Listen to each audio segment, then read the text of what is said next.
छठ पूजा एक महापर्व है जो पूरे 4 दिन तक चलता है।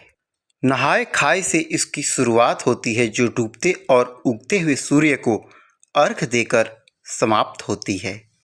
यह पर्व साल में 2 बार मनाया जाता है। चैत शुक्ल पक्ष षष्ठी पर मनाए जाने वाले छठ पर्व को चैती छठ और कार्तिक शुक्ल पक्ष षष्ठी पर मनाए जाने वाले पर्व को कार्तिकी छठ कहा जाता है। परिवार की सुख समृद्धि और शांति और पाप मुक्त होने के लिए यह पर्व मनाया जाता है। इसका एक अलग ही ऐतिहासिक महत्व है। कहा जाता है कि माता सीता ने भी सूर्यदेव की पूजा की थी।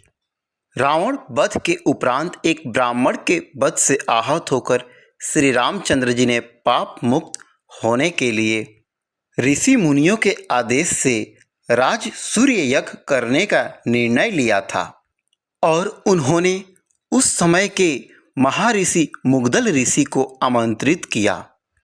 मुग्दल ऋषि ने माता सीता को सूर्यदेव की उपासना करने का आदेश दिया। उस समय माता सीता मुग्दल ऋषि के आश्रम में रहकर 6 दिनों तक सूर्यदेव की पूजा की और सूर्यदेव का आशीर्वाद लिया। कई धारणाओं के अनुसार षष्ठी पूजा की शुरुआत महाभारत काल से ही हुई थी। चूँकि कर्ण सूर्य पुत्र थे, वे सूर्य की उपासना करते थे और रोज सुबह पानी में खड़े होकर सूर्य भगवान का अर्घ देते थे और सूर्य भगवान की कृपा से वह एक महान योद्धा बने। ठीक उसी तरह आज भी लोग पानी में खड़ा होकर सूर्यदेव को अर्घ देते हैं। प्राचीन मान्यताओं के अनुसार द्रौपदी ने भी छठ पूजा का व्रत रखा था। जब पांडव जुए में सब कुछ हार गए थे, तब उन्होंने अपने राजपाट और साम्राज्य पाने के लिए सूर्यदेव का व्रत किया था।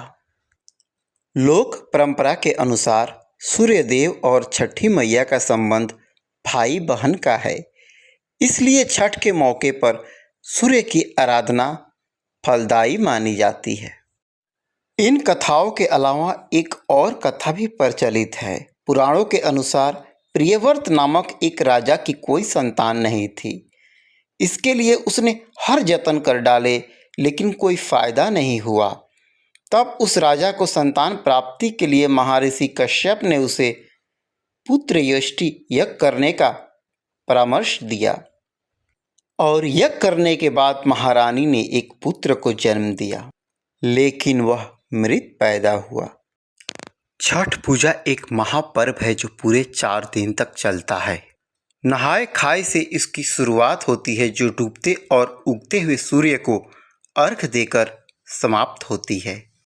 पूरे राज्य में शोक विलाप फैल गया और जब राजा अपने पुत्र को दफनाने के लिए गए, तभी एक रथ में एक देवी प्रकट हुई और उन्होंने कहा, मैं षष्ठी देवी हूँ और पूरे विश्व के समस्त बालिकों की रक्षा करती हूँ। इतना कहकर देवी ने शिशु के मृत शरीर को स्पर्श किया, जिससे वह जीवित हो उठा और इसके बाद राजा ने पूरे राज्य में षष्ठी पूजा करने की घोषणा।